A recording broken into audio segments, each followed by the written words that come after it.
The cliff is just ahead at the end of the old city. Beyond that is the refinery's backyard. So what? It's a sheer drop? The refinery's not connected to the city at all? No, it was only built 2 years ago. There should be a narrow path around there that leads to the plant. It is protected by a fence, but probably you can cut your way through. Probably. Don't get cocky. Most likely it is Desperado running security down there.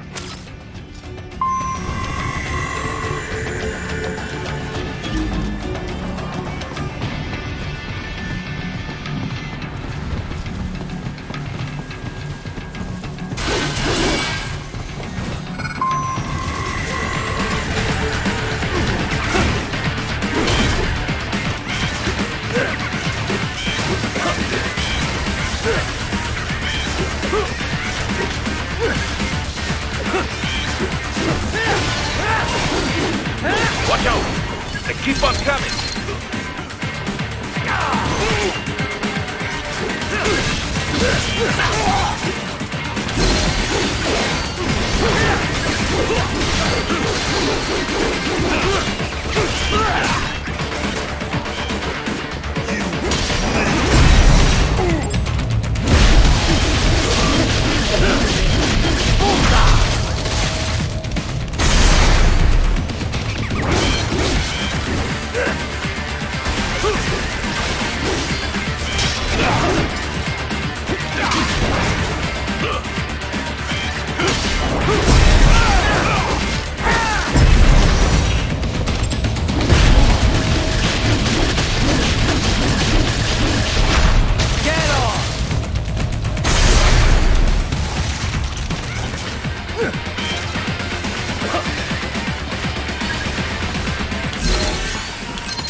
Dolceev and his team must be in here.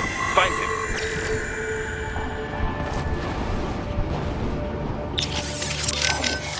So who actually owns this plant? On the books, a private Abkhaz firm. In reality, the Russian state. So all the money goes right back to Russia? It does provide Abkhazia with fuel and electricity. But yes, it was clearly built for Russian interests. How do you mean? The Caspian Sea is a major source of gas and oil. But these days, most of it never passes through Russia. Not since the Baku-Tbilisi-Ceyhan pipeline was built. With it, the oil flows straight to Europe. But that pipeline runs straight through Georgia. Why did the Georgian government allow it? Money, of course, and power. Having a major pipeline run through your land brings plenty of both. The South Ossetia War taught Georgia they could not always rely on the West for support. They began working more with their neighbors in the region to build their own power base. So Georgia stands to gain from this coup? It would seem this way. Any scenario that ends with the refinery no longer under Russian control is good for Georgia. Even if they do not retake Abkhazia outright, they benefit if new regime is more friendly to Georgia. Perhaps this is Dolceev's idea, to attract Abkhaz political leaders with a pro-Georgia agenda. And that's why Georgia isn't taking action? I very much doubt Georgian government would be involved in anything so obvious and so reckless. There must be someone else behind all this. And Dolzaev's just playing along? Why would he? Revenge, Tovarich. Anything to hurt Russia. Perhaps money as well, who knows? Yeah, the Russians can't be happy about all this. Let me guess. They contacted you through the FSB, right? There were conversations, yes.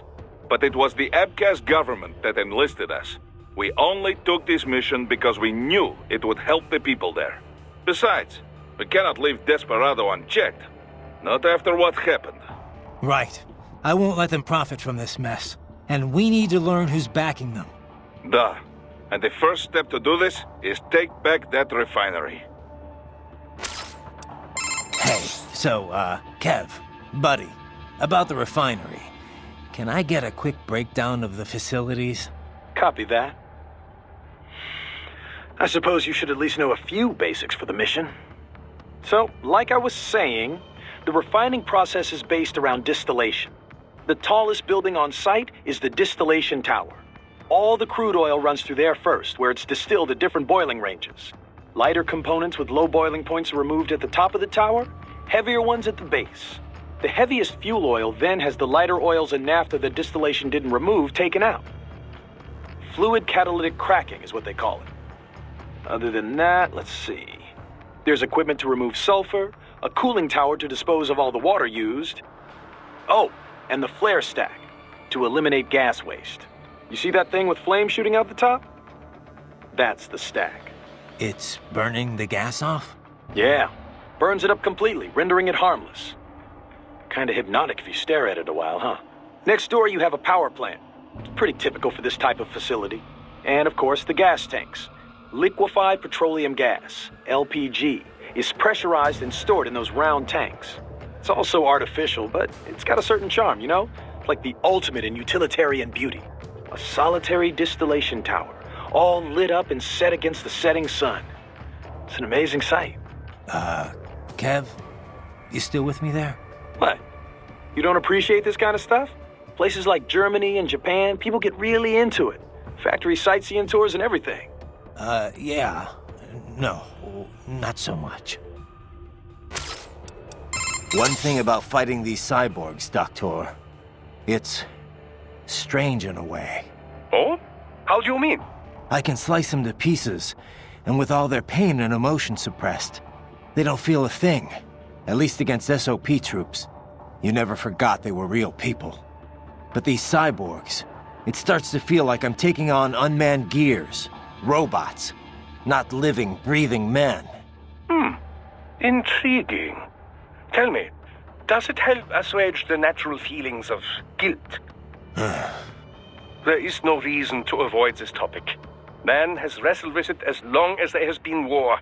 Guns were a huge step, of course, as it became easier to take a life, physically and mentally. Then, destroying a tank or airplane, where you no longer had to see your enemy's face as he perished. Eventually, remote-controlled drones further distanced the killer from his victim, much like the video games. I suppose cyborg soldiers could be seen as yet another step in dehumanizing death. Maybe. I do feel like I could forget I'm taking the lives of real people here. Well, under normal circumstances, you wouldn't necessarily be taking their lives, strictly speaking. So, as long as the brain is supplied with oxygen, a cyborg can survive most anything, even if respiration is disabled. An emergency supply of liquid oxygen would remain in the bloodstream. The cyborg would enter a state of hibernation, yes. But so long as the brainstem were retrieved intact, it could be attached to another body and revived. That's how the two Gemini survived. The Gemini? Ah, yes, the twin cyborgs from the motorcade. But Desperado cyborgs are different. Physical self-destruction is a fail-safe security measure. In any case, it is unfortunate that Prime Minister Nmane was human. Perhaps if he had been a cyborg, he might have survived as well. We'll never know. Besides, a robotic prime minister? I doubt anyone would accept that. Inside or outside the country. Yes, I suppose fear always does trump logic when it comes to the general public. Exactly.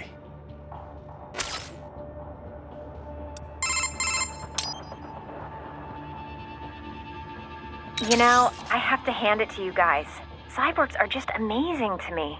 So much power and speed. It's not all gravy. No? How so? Well, things have improved a lot in the past few years. But back when I was modded for the first time, keeping artificial blood free of impurities was a huge hassle. Artificial muscles need a constant flow of oxygen from a blood source, just like the real thing. But it was a challenge getting the kidney units as small as they needed to be. We all had to undergo routine dialysis. Sounds rough. Used to be even worse back when Dr. Clark was still experimenting. Bad nerve connections would screw with the test subject's pain receptors. It was torture. Compared to that, I had it pretty easy. It wasn't until recently that you could eat and drink like normal people, right? That's right. We generally use glucose-based nutrient packs to keep the brain running. But we can absorb nutrients orally now, too. Whatever we eat's broken down by nanomachines, and we have taste sensors as well. It's not exactly like it was before. The difference is, I can turn those sensors off if I don't need them. That's been surprisingly useful. So cyborgs can live pretty much normal lives now? Well, getting there. We still need fuel cells and nutrition packs, not to mention regular maintenance. It's a lot of dough. Of course, another big problem's how other people look at you. How do you mean? There was a time when I wore artificial skin. Tried to look as close to normal as possible. I've still got some now, on my face. The tech at the time wasn't great. You still looked pretty unnatural. Maybe you could fool someone from far away, but up close, even a baby could tell I wasn't human. Going out shopping or whatever, you could feel all those eyes on you. I tried to find something to do other than fight, but looking like I did got me 2 strikes pretty much as soon as I walked through the door. That sounds terrible. Well, you appreciated it when people were honest about it, at least. But when they were too polite to just say so, that was rough. Things are getting better these days, though. Artificial skin's improved a lot. And you don't get so many stares now that the general public knows about cyborgs. Maybe I should look into the cyborg thing, huh? I could eat whatever I want, whenever I want. Probably cheaper just getting lipo, Courtney. Jerk.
Wait, there are active IR sensors in the area.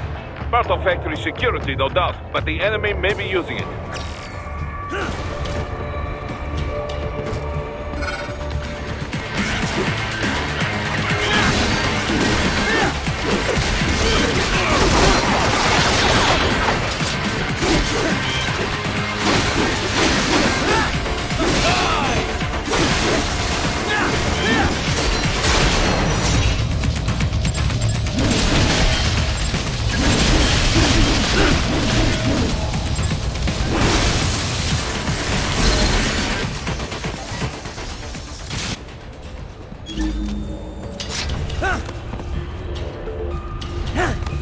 Need to run past the IR beams, Raiden.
Answer me! Raiden! Raiden!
Raiden, I've been thinking.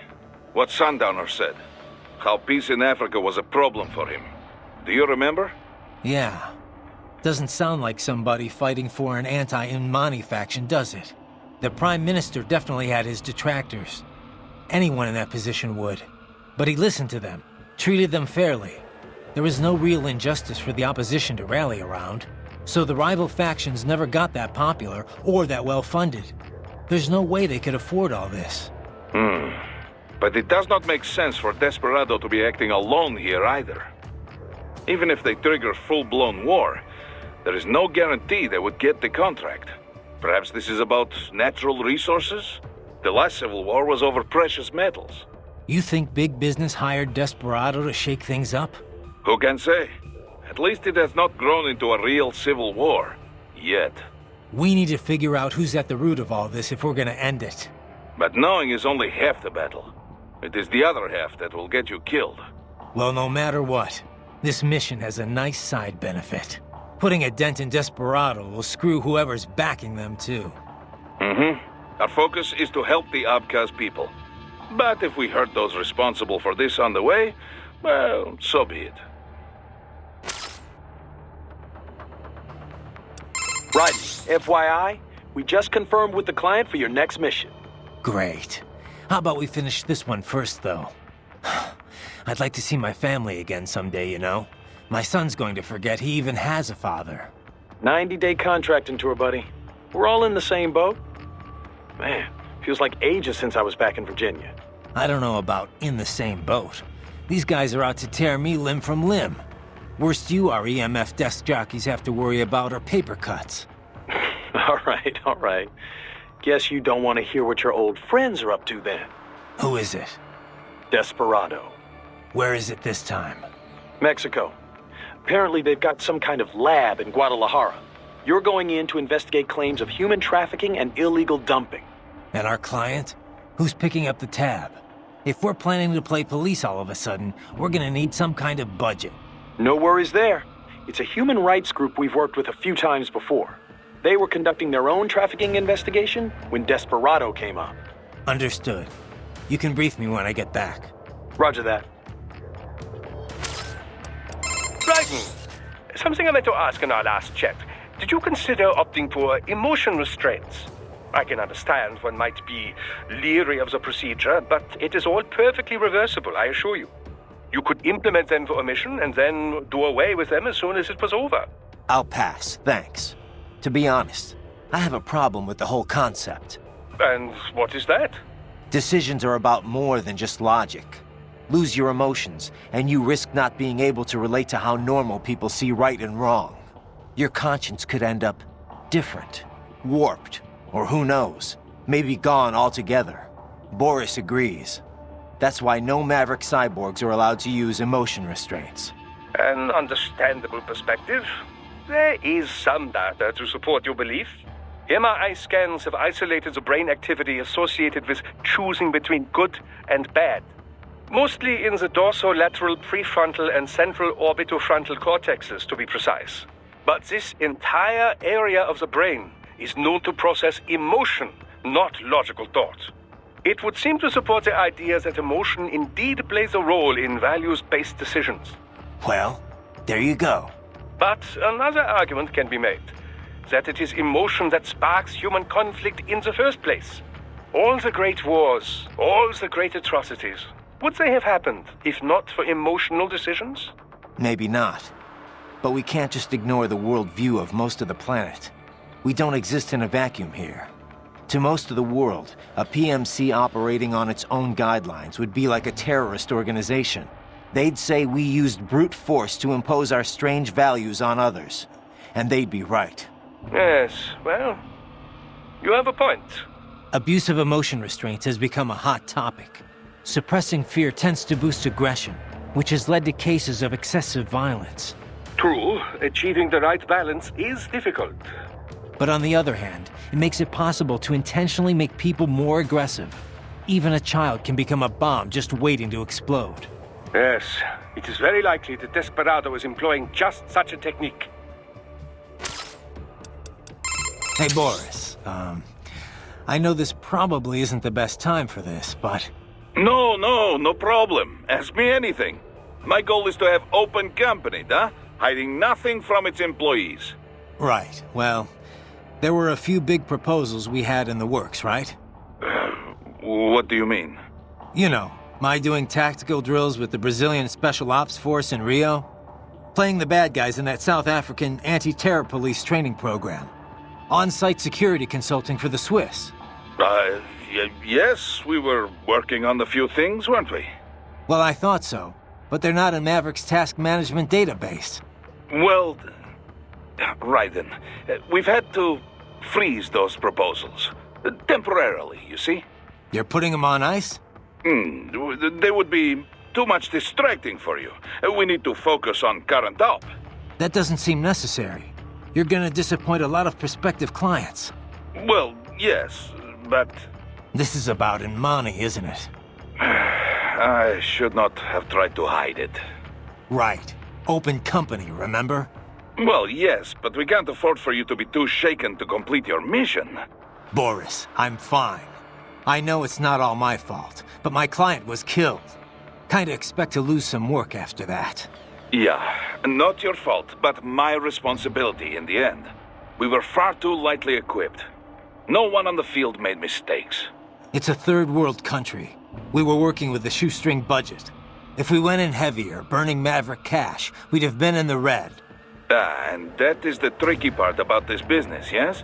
But what is past, and too early to worry about the future. Just focus on the matter at hand. Okay. Hey, Kev. That piece of shit who killed Imani, is he one of those almighty winds? Yeah. Goes by Sundowner. It's a folk name for this warm air current in Southern California. He's also, well, not the formal head of Desperado, but pretty much their de facto leader. Let's see... Born in Alabama, family was poor. Solid student, decent grades, but no money for college, so he joined the army. Says he fought in Panama in '89, then Iraq again, Afghanistan. In 2008, he drops out of the service and starts doing merc work for various PMCs. He was active all through the SOP years. Built up quite a reputation. Apparently, the Sundowner handle comes from all the blood he leaves behind. Looks like the sunset.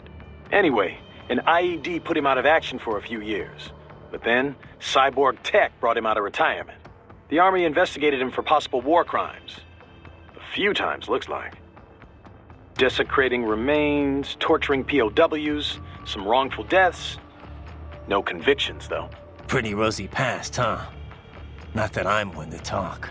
Hey, come on, buddy. You know that's not fair. You were just a kid. You didn't know what you were doing.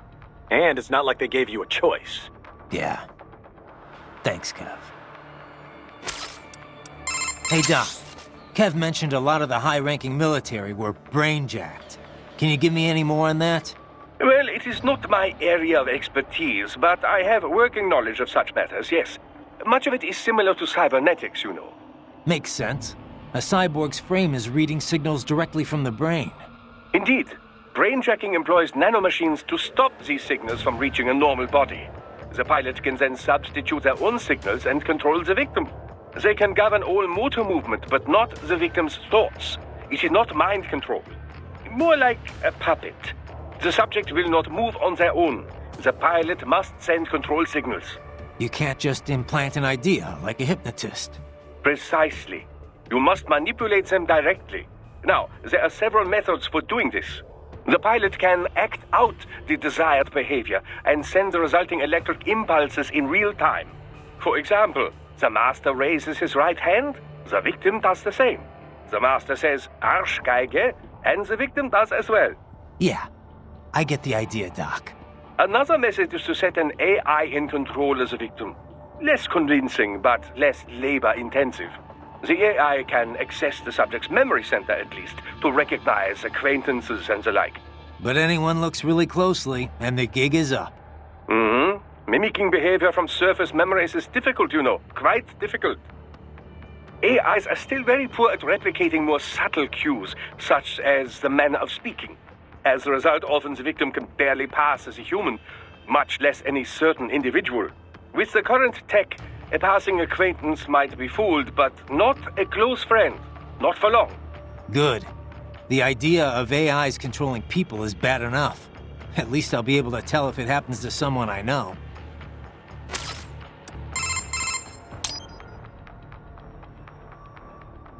You know, I have to hand it to you guys. Cyborgs are so much... It's not. No? Well, the back we all Sounds- used to be compared. It- That's right. Whatever. It's not the difference. So- Well, we still. It's a lot. Of course. How do you- There was. I've still the tech. Maybe going. I tried. That's how- Well, things are getting artificial. Sure.